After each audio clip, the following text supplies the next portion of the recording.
There are men who walk into a room and the room makes space for them. Then there are men who walk into a room and the room forgets how to breathe. I've tended this bar for 19 years. I've watched every kind of man come through those doors, drunks, preachers, killers wearing both faces at once. I thought I'd seen the whole catalog. I was wrong. The night the rich one came through, I was holding a glass I'd already dried 4 times, and a rope was being measured against a man's neck not 10 feet from where I stood. I had a loaded scatter gun under the counter, and not 1 ounce of courage to reach for it. And then the doors opened. I want you to understand something before I tell you the rest. I'm not a brave man. I never claimed to be. What I'm about to tell you isn't a story about me. It's about what one stranger did in the time it takes most folks to order a whiskey, and about the part of myself I had to look at square for the first time in 19 years. The rope came out before the sun was all the way down. I remember that detail because I just lit the 3rd lamp, the one over the faro table that never burned even, and the light had gone that color it goes, somewhere between honey and rust, when Curtis Vane threw the coil onto my bar like he owned it. He didn't own it. I owned it. Or the bank did mostly, and I owned the part the bank hadn't gotten to yet. But you don't say a thing like that to Curtis Vane with 6 of his men breathing whiskey behind him, so I did what I do. I picked up a glass and started drying it. It was already dry. Eli, Curtis said my name slow, like he was deciding whether to keep it. You're gonna want to step out back and check on something. Nothing out back but my own outhouse and a dog that doesn't like me, I said. The glass turned in my hands. I'll stay where the company is. That was as much spine as I had in me, and it cost me something to find it. In the corner, between the cold stove and the wall, where the wallpaper had given up years ago, stood the reason for the rope. They called him Bill. That was the first lie, and I'd been guilty of it myself, more times than I'll admit out loud. His name was Bidziel. I learned that later, and learning it felt like having a stranger correct your pronunciation of a word you'd been saying wrong your whole life, small, and then not small at all. He was Apache.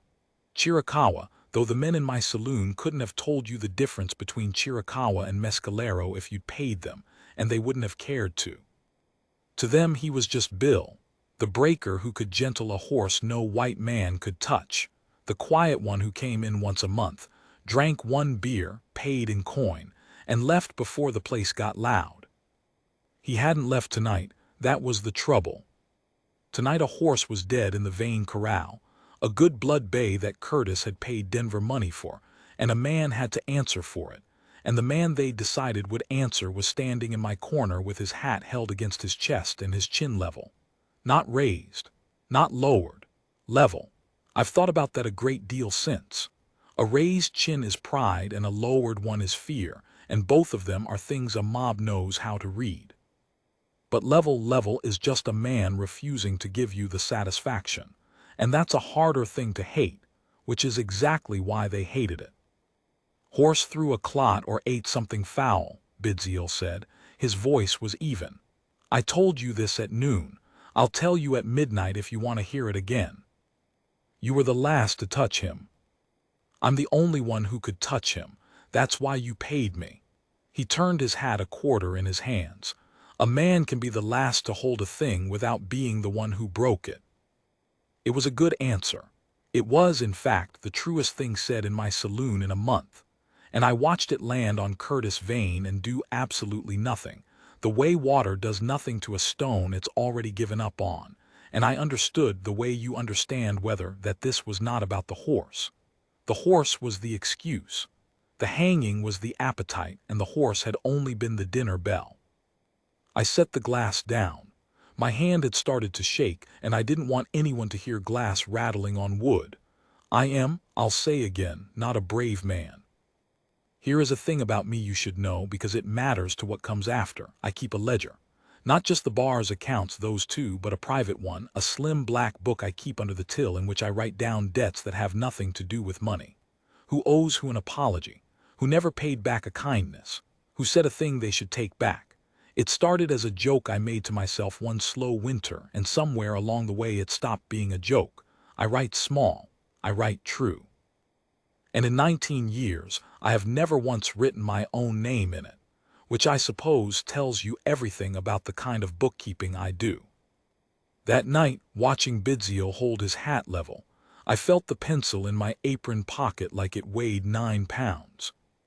Curtis nodded at two of his men. They moved toward the corner the way men move when they've done a thing before and didn't lose sleep over it. One of them was the Holly's boy, no more than 19, and his hands were shaking worse than mine. I noticed that and hated that I noticed it, because it meant some part of me was still keeping accounts even now, still cataloging, still being the man who watches instead of the man who does. And Bidzio looked at them coming and did the only thing left to a man with nothing. He set his hat on the cold stove, very carefully, the way you'd set down something that belonged to someone you loved, like he wanted it found clean. That's when the doors opened. I want to describe it right because I've heard the story told back to me 3 times since and every teller gets it wrong. They make it sound like thunder, like the man kicked the doors in and stood there with the sunset behind him. It wasn't like that. The doors just opened, soft, the way they open for any man, and a stranger stepped through and stopped, the way any man stops when he comes into a room and feels the temperature of it. He was dressed wrong for us. That was the first thing.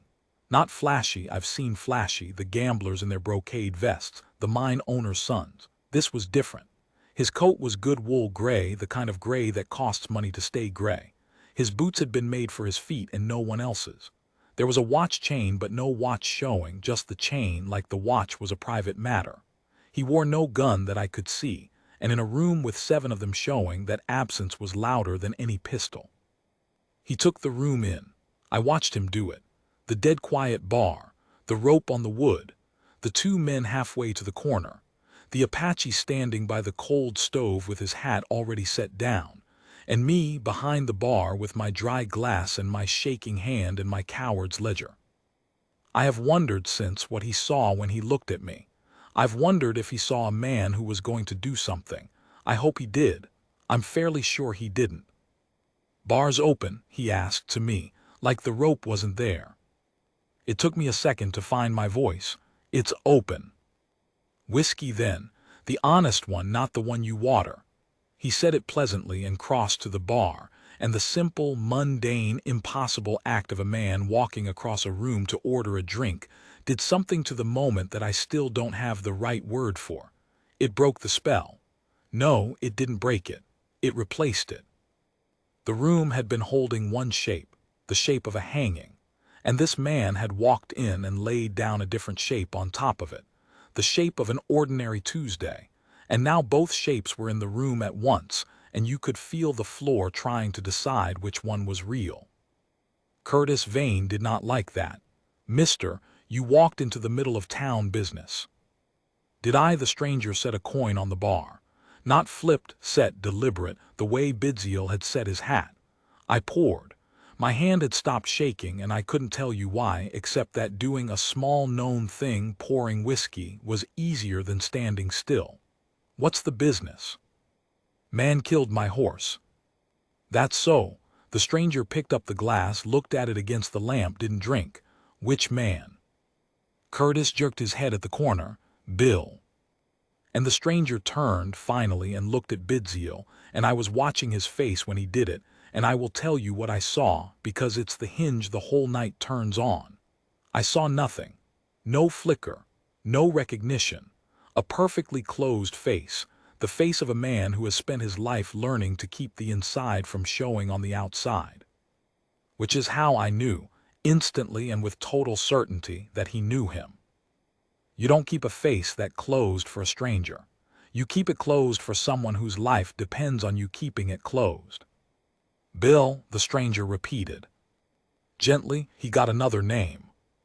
"What's it to you?" "Habit, I like to know who I'm drinking next to." He set the glass back down, untouched. "And the law, you send for the law, or is the rope the law tonight?" "You from back east?" One of Curtis's men laughed, an ugly little bark. Out here we don't wait 3 weeks for a marshal to ride out and tell us what we already know. No, the stranger agreed. I don't expect you do. He turned back to me, and his voice when he spoke to me was different, quieter, almost kind, the voice you use with a man you've decided isn't a threat and might be an ally. What's your name, barkeep? Eli Crane. Mr. Crane, that rope on your bar, that your rope? No, sir. Whose then? I looked at Curtis. Curtis looked at me. And here is where the ledger comes back, because I felt the pencil in my pocket and I knew the way you know you're about to lie before the lie is out, that whatever I said next was going to get written down in the only book that's ever told me the truth about myself. It's Mr. Vane's rope, I said. The smallest thing, just the truth. But I'd said it out loud in front of Vane with his men in my room, and I felt the floor tip toward the second shape, the ordinary Tuesday, just an inch, just enough. The stranger nodded like I'd handed him something valuable. Then it's Mr. Vane's rope, and it's Mr. Crane's bar, and that man in the corner. He didn't look at Bidziel again, kept his eyes on Curtis, is going to be somebody's problem in the morning whatever happens tonight. So let me make you an offer, Mr. Vane, the kind I make when I'd rather pay than bury. What's the horse worth? Curtis blinked. What? The horse, the Blood Bay. You paid Denver money, I heard you say. How much Denver money? 300. It was 180, Bidziel said from the corner, even as ever, and you know it. Shut your mouth. 300. The stranger reached into his good gray coat. I'll pay you 300 for a horse that's already dead, Mr. Vane, and you'll have made a profit on a dead animal, which is more than most men manage. And the man in the corner walks out that door and you never see him in this town again. That's the offer. It expires when I finish this drink and I haven't started it. It was the wrong move. I knew it the second he said it, and I think he knew it too, watching Curtis's face, but he'd had to try the cheap door before the expensive one. Because Curtis Vane didn't want money. I told you that. The horse was the dinner bell. And a man who's hungry for the thing money can't buy gets meaner, not gentler, when you wave money at him. It tells him you've mistaken his appetite for a smaller one, and there's no insult a hungry man hates worse. You think I'm for sale, Curtis said, very soft now, and the soft was worse than the loud had been. You think I'm you come into my town with your gray coat and your Denver watch chain, and you think $300 buys you the right to tell me what walks out my door. No, the stranger said. I think $300 buys a dead horse. The rest I was hopping you'd give me for free. And Curtis Vane smiled and nodded to the Holly's boy and said, Take Bill out back. The room moved. I won't pretend I saw all of it. I've put it together since, from what I saw and what I heard, and what the stranger told me later near dawn, when the lamps were guttering, and there was no one left to keep our faces closed for. But in the moment it was just noise and bodies, the scrape of chairs, the Holly's boy lunging for the corner, Bidziel stepping back into the angle of the wall where only one man could reach him at a time, which told me he'd stood in corners before and knew what corners were for. And the stranger did the thing I have turned over in my mind every night since, the thing that taught me the difference between the bravery I'd always imagined and the kind that's real. He didn't draw a gun because he didn't have one. He didn't shout. He set down his untouched whiskey, walked 3 steps into the middle of the room and stood between the Holly's boy and the corner. Just stood there, unarmed, in a gray coat, in a room full of men who wanted blood, and he put his own soft, unarmed body in the only space that mattered, and he said to the boy, in a voice I could barely hear, Son, you don't want to be the one who tells this story for the rest of your life. The Holly's boy stopped. It was the shaking hands. I'd seen them shaking. The boy didn't want this. He'd been carried into it by the current, the way I'd been carried into 19 years of watching, and the stranger had seen the same thing I'd seen, and unlike me, had done something with it. He'd reached past the rope and the room and Curtis Vane and spoken straight to the one soul in the place that hadn't fully decided yet. For one breath, the whole room hung on the Holly's boys shaking hands. And then Curtis Vane drew his pistol and pointed it at the stranger's chest and said, "Move." The stranger looked down at the gun, then up at Curtis, and he smiled, not a brave smile, not a cocky one, but a tired smile, the smile of a man who has been here before and had hoped, this once, not to be. "Mr. Vane," he said, "I'm going to tell you who I am now, and after I do, you're going to wish you'd taken the 300. He reached slow into his coat. "And God help me, 19 years of drying glasses and writing other men's debts in a book I never put my own name in. I reached under the counter for the scattergun. Whether I'd have used it, I genuinely cannot tell you. That's the truth, and it's the kind of truth that doesn't flatter a man, which is the only kind I trust anymore. But my hand closed on the stock. And that's where the lamps were when the night truly began. A man reaches into his coat slow when he wants you to watch his hand, and fast when he doesn't. The stranger reached slow. Curtis Vane's pistol followed the hand. Everyone's eyes followed the pistol. And in that one held second, while the whole room was busy looking at the wrong thing, I learned something about what the stranger had been doing the entire time he stood there talking about dead horses and Denver money. He'd been arranging us, like furniture, like a man who knew that the way people stand in a room decides how the room ends. Because the hand came out of the coat holding no gun. It held paper, a folded packet of it, cream-colored, good stock, tied with a thin band of wax string, and he held it up between two fingers the way a preacher holds a verse he's about to make you regret. "Before you read who I am, Mr. Vane," he said, "I want you to do me the courtesy of lowering that pistol, because if it goes off by accident, and pistols pointed at a man's chest go off by accident more than honest men admit, then what's in this paper becomes the only thing anyone in 3 counties talks about for the next 10 years, and not one word of that talk will be kind to you." Curtis didn't lower it, but he didn't fire it either, and I have come to believe that the not firing was the whole battle, and everything after was just the surrender being signed. "Read it yourself," Curtis said. "I don't take a stranger's paper on his say-so." "Then I'll save us both the squinting." The stranger lowered the packet but didn't put it away. He let it rest against his thigh, visible, a thing in the room now, the way the rope was a thing and the dead horse was a thing. "My name is Whitfield Carr. I expect that means nothing to you, and I'd rather it didn't. But the name Carr and Doyle means something, even out here. We hold paper on the railhead spur there running up from the south. We hold paper on the freight yard in Sutter's Cross. And as of the spring, Mr. Vane, through a chain of buyers and sellers I won't bore you with, we hold the note on the bank in this town." I felt that land in my own chest like a fist, because the bank in this town held the note on me. On my bar. On the floor I was standing on, and the glass I'd dried 4 times. I'd been doing the arithmetic of debt my whole life without once realizing how short the chain was between Curtis Vane and the man who owned the ground we were all fighting on. The stranger Carr kept his voice level as Bidziel's chin. I noticed that, and the noticing felt like a small bell going off somewhere far back in my skull. "So when I tell you I came into this town tonight on business," Carr said, "I want you to understand that I was not lying. I came to see the bank. I stopped here for a whiskey because the man at the livery told me this was the only place that didn't water it." A pause. He was wrong, by the way. Nobody laughed, but the Holly's boy's mouth twitched, and I saw Carr see it, and I understood he'd made the joke for exactly one person in the room.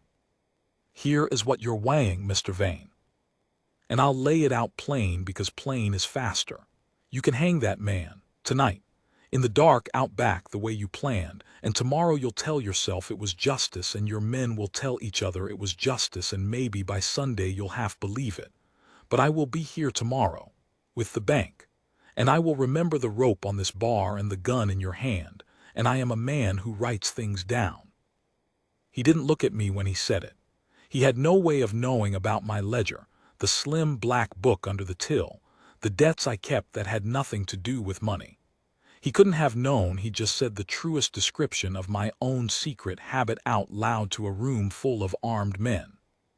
But I knew, and something in me that had been asleep for 19 years rolled over and opened one eye. I am a man who writes things down. I'd thought that made me a coward. All this time, I'd thought the watching, the cataloging, the keeping of accounts I never acted on, I'd thought that was the proof of what I lacked. And here was a man saying the same sentence about himself like it was a loaded gun. The difference I was beginning to see wasn't the writing. It was whether you ever let the book be seen. Curtis Vane's pistol came down. Slow. Inch by inch, the way pride comes down, which is to say grudgingly and with a great deal of pretending it was your own idea. He holstered it, and the room exhaled. I heard it, the whole room breathing out at once, chairs settling, the Holly's boy stepping back from the corner, his shaking hands disappearing into his pockets where shaking hands go to hide. I let go of the scatter gun. My fingers had cramped around the stock. I'd never even brought it up over the lip of the counter. 19 years, and the closest I'd come to courage was a cramp. "Take your bill," Curtis said, and the word bill came out of him like something spat. "Take him and your gray coat and your paper and get out of my town." "It's not your town," Carr said, mildly, gathering nothing because he'd brought nothing but the paper and the watch chain and the closed face. "But I take your meaning. And it should have ended there. I want you to feel how close it came to ending there. Bidziel in the corner alive, the rope on the bar unused, the rich man's paper never even untied, a dead horse, a paid debt, a town that would tell the story wrong for years but tell it, at least, as a night nobody died.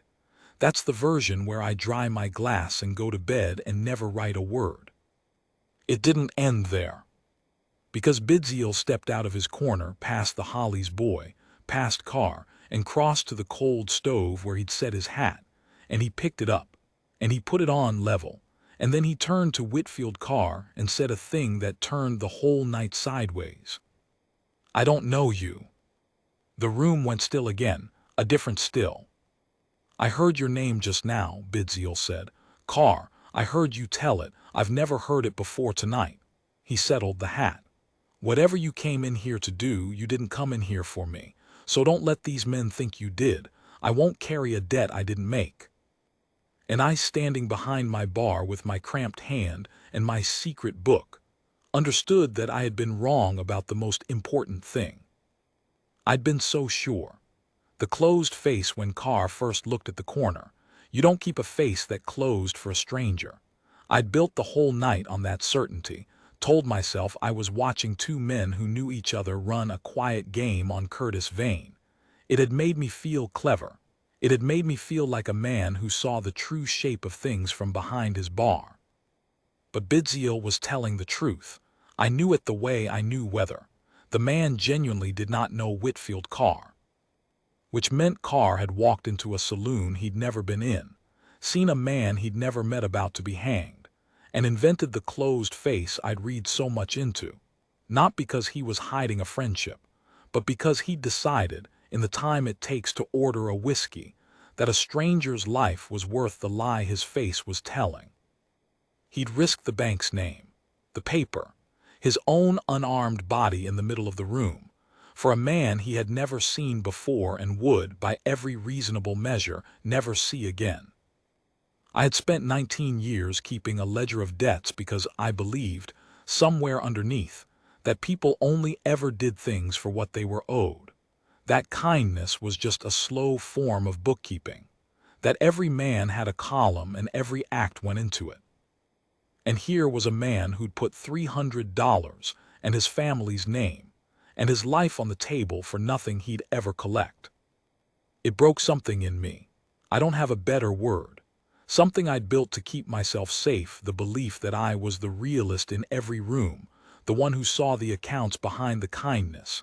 It cracked clean down the middle, and what came up through the crack was shame, and underneath the shame, something I hadn't felt in so long I'd forgotten its name.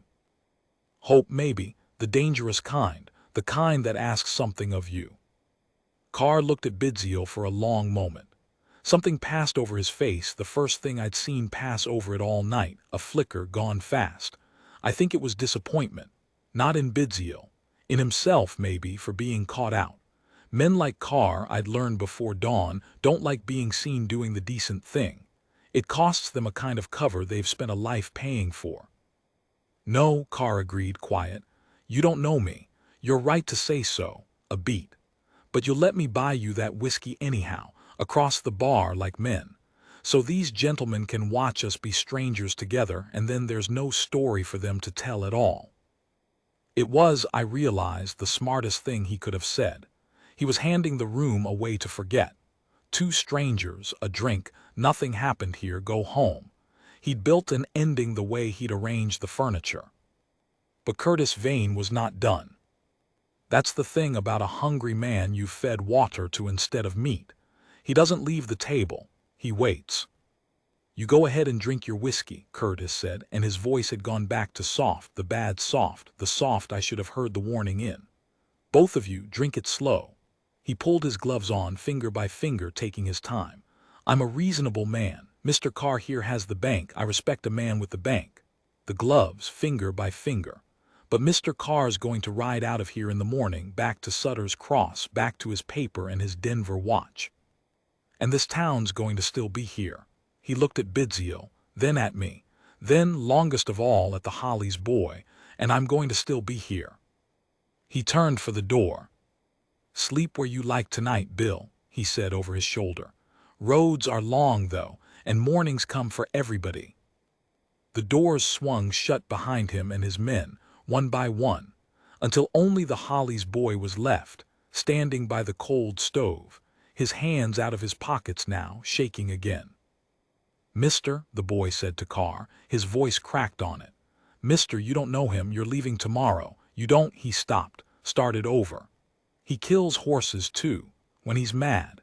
He killed that bay himself 3 days back, beat it in the head with a fence rail because it threw him in front of the Sutter girl, and he told us all to say it was Bill, and we said it because... The boy couldn't finish, but he didn't have to. I'd known men like Curtis my whole life. The horse was never the dinner bell. The horse was a wound Curtis Vane had given himself and needed someone to bleed for. Carr set his hand on the boy's shoulder, just set it there. What's your name, son? Tom Hollies. Tom, you just told the truth in front of witnesses. You know what that costs out here. The boy nodded, his throat working. Then you're braver than every man who walked out that door, and you're going to need to be braver still before this is over. Carr took his hand back. Go home. Don't go to the Vane place. You understand me. Don't go back there tonight. Tom Hollies looked at the three of us, the rich man, the Apache, the coward behind the bar, and then he went out into the dark, and the door swung, and for the first time all night the saloon was quiet the ordinary way and not the dangerous way. I poured 3 whiskeys. I didn't ask. I just poured them, the honest one, not the one I water, and set them on the bar, and Carr picked one up and Bidzio picked one up, and I held the third and my hand wasn't shaking anymore. He means it, Bidzio said, not afraid, just statting weather. Curtis, the morning thing, he'll send men to my camp before light. I know, Carr said. And you'll be gone. I won't actually. Carr turned the glass in his fingers, looked at it against the lamp the way he had the first one, still hadn't drunk it. That's the part I haven't decided how to say. He set it down. I lied to Vane about one thing tonight. The bank's note. I do hold it, but I didn't come to this town to look at the bank. He finally looked up and the closed face was open now, just a little, just for us, the way a man's face opens at the end of a long day when there's no one left to keep it shut for. I came because 3 weeks ago in Sutter's Cross, a man named Curtis Vane beat a Mexican freighter half to death in my own freight yard and rode off before anyone could hold him. The freighter was my foreman. He was my friend. He lost the use of his right arm, and he won't say the man's name out loud because he's got a family and he's afraid. The lamp over the faro table guttered, the way it always did, uneven. "So I came to find Curtis Vane," Carr said, very softly. "And when I walked into your saloon, Mr. Crane, and saw what he was about to do to a man in your corner, I understood I'd found exactly who I was looking for. I just hadn't expected to find him with a rope already in his hand." He picked up the whiskey. This time he drank it. "I'm not leaving in the morning," Whitfield Carr said. "I came a long way to write this man's name down where everyone can read it. And tomorrow, gentlemen, I'm going to need help I have no right to ask either of you for." And outside, far off, a horse went by at a gallop in the dark, fast, the way a man rides when he's carrying news to somebody who's waiting up for it. I reached under the till, past the scattergun, and I took out my book. Morning came for everybody. Curtis Vane had been right about that at least. It came gray and without ceremony, the way it does in a town that's been up half the night pretending to sleep. I'd not slept at all. I'd sat behind my bar with the book open and the pencil in my hand, and I had written, in my small true hand, one line, and then I had stared at it until the lamp gave out. Eli Crane, 19 years, watched. That was the whole debt. I didn't dress it up. A man who keeps an honest ledger doesn't get to soften his own entry, and I'd softened everyone else's for years, so this one I left bare. It was the first time my name had ever gone in the book. It looked wrong on the page, the way your own voice sounds wrong on the wind. But it looked true, and I'd stopped being able to tell the difference between true and wrong somewhere around the third lamp the night before, so I let it stand. Carr had gone to the bank at first light. He'd said little about it, only that there were papers a man could file that made other papers matter, and that Curtis Vane had spent years believing the only ledger in the county was the one written in fear. "He's not wrong that fear is a kind of bookkeeping," Carr had said, pulling his gray coat on in the cold. "He's wrong that it's the only kind. I came to open a second set of books." Bidziel hadn't gone home to his camp. That was the thing that told me how serious the morning was. He'd stayed in my saloon all night in the corner, but standing different now. Not the corner of a man waiting to be reached by one attacker at a time, just the corner of a man who decided the safest place in town was beside the two people who'd seen the truth and not looked away. He didn't sleep either. Twice in the dark I heard him say something low, in his own tongue, not to me, not to anyone, a man keeping his own kind of account, I figured, in a book I'd never be able to read. Tom Hollies came back before the bank opened. He came in the back, through the door by my outhouse and my dog that doesn't like anybody, and the dog didn't bark, which is how I knew the boy had been around before sometime in better days, when he was just a kid who liked an animal that other folks found mean. He stood in my kitchen with hay in his hair and his hands not shaking now past shaking into the still that comes after, and he said, "They went to his camp, before light, like he said." His throat worked. "Bill's camp, 3 of 'em. They burned the shelter and they shot the 2 horses he was breaking, and they're telling everyone Bill ran in the night. Ran because he was guilty. And Mr. Vane's at the church right now with the pastor, looking sad about it." Bidziel heard all of it from the corner. He didn't move. The level chin. But I saw his hand close, slow, around the brim of the hat in his lap, and I understood that a man can lose everything he owns in the world and still decide the most important thing is not to give the room the satisfaction of his face. "They were good horses," was all he said. "Better than that bay, better than the men who shot them." And here is the morally heavy thing, the decision I have turned over more nights than I've turned over the moment Carr walked in. Because it wasn't Carr's decision in the end, and it wasn't Bidziel's. It was mine.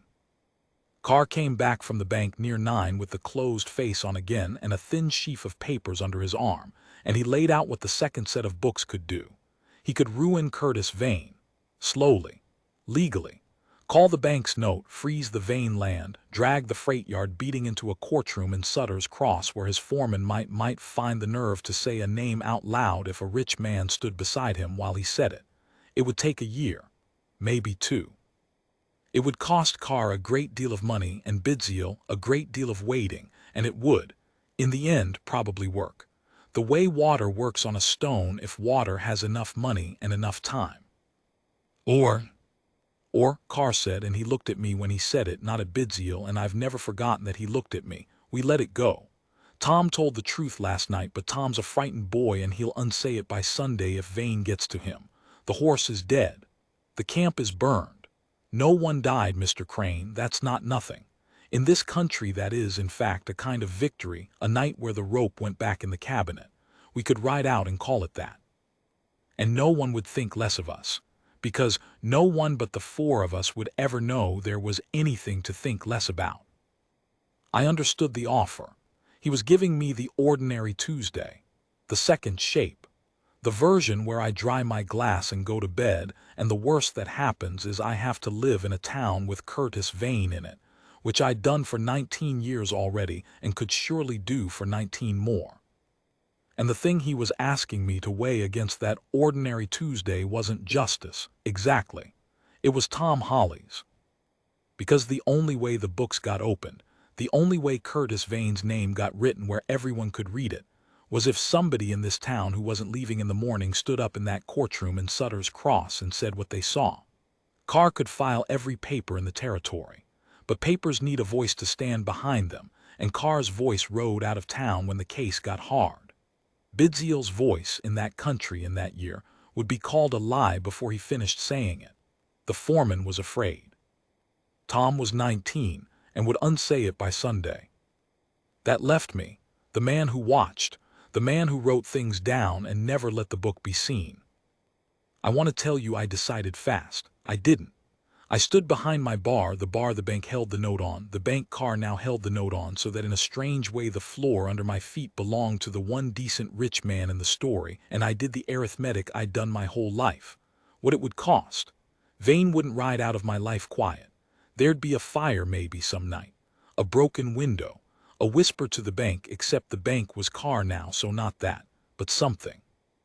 Living in a small place after you've told the truth about its biggest man is a long sentence, and I'd be serving it alone, because Carr would be in Sutter's Cross and Bidziel would be. Wherever a man goes when the country has burned his camp and shot his horses and decided his name is Bill. I looked at the book. Eli Crane, 19 years, watched. And I picked up the pencil, and I crossed out the last word. I didn't write a new one. I just struck through watched, one clean line, and left the rest of the entry open, the way you leave a debt open when it isn't paid yet but you've decided it's going to be. I'll testify, I said. Carr didn't smile. I'll always respect him for that. A lesser man would have smiled, would have made my one act of courage about his own satisfaction. Carr just nodded slow, the way Bidziel nodded, the way men nod when a thing is too big for the face to be allowed near it. It'll be hard, Mr. Crane. I know what it'll be. It might not even work. I know that too. I closed the book. But I'm done keeping accounts nobody gets to read. A debt nobody can see isn't a debt. It's just a man being ashamed in private and calling it a ledger. Bidziel stood up from the corner then. He came to the bar across it like men, the way Carr had said the night before, and he looked at me a long moment, and then he did a thing I didn't expect. He took off his hat, not against his chest, the way he'd held it when the rope was out. He set it on the bar, crown down, between us, the way you set down something that belongs to someone you've decided to trust. My name is Bidziel, he said. It means he is strong. My mother named me that before she knew what the country would make me carry. He put 2 fingers on the brim of his hat, turned it a quarter the way he turned it when he was thinking. You should know the name of the man you're going to lose your town for. It's the least I can pay, and I don't carry debts I didn't make, so let this one be made between us fair in the light. I poured the honest whiskey. It was 9 in the morning and not one of us cared. We drank it standing. The 4 of us, Carr and Bidziel and me, and the boy Tom Hollies in the kitchen doorway with hay in his hair, who I waved over and gave a short glass to. Because a boy who tells the truth before Sunday has earned a man's drink even at 9 in the morning. And because I had a feeling, looking at his still hands, that he'd be standing in that courtroom beside me when the time came, and that the two of us together might just be a voice loud enough. That was 8 months ago. The trial is set for the fall, in Sutter's Cross. The foreman has agreed to come. He still won't say the name out loud at his own kitchen table, but Carr says a man can find his voice in a courtroom that he couldn't find in his kitchen, with the right people sitting behind him, and Carr is a man who knows the weight of who sits behind you. I've sold half my interest in the bar to cover what's coming. Curtis Vane has not burned my place down. I think he's waiting to see if I'll lose my nerve before the fall, the way Tom almost did, the way the country counts on men like me to do. I won't. I keep the book under the till still, but I leave it out now sometimes on the bar, where anyone who comes in can see it lying there. Most don't open it. The ones who do read their own names and go quiet, and a few of them come back later and ask me to strike a line through, and I let them if I believe them. It turns out that was all the ledger was ever for, not to keep the debts, to let a man see his own name and decide to change the entry while there's still light to do it by. Bidzio comes by once a month. 1 beer. He pays in coin. He leaves before the place gets loud. The same as always, except now I say his name when he comes in, his real one, and the men who used to call him Bill have mostly learned to say it too, or learned to drink somewhere else. The lamp over the faro table still burns uneven. I've stopped trying to fix it. Some things were made crooked, and the kindest thing you can do is leave them light enough to see by anyway. People ask me when they hear the story, what made the rich man do it? Why a stranger in a gray coat would put his name and his money and his unarmed body between a rope and a man he'd never met. They want it to be simple. They want him to have been a friend in disguise, or an angel, or a fool. I tell them the truth, which is the only kind I keep anymore. I tell them he wasn't there for Bidziel at all. He came for his own reasons, his own friend, his own debt. He walked into my saloon at the perfect moment by pure accident, hunting a different man entirely, and found a stranger about to die and decided, in the time it takes to order a whiskey, that the accident was reason enough.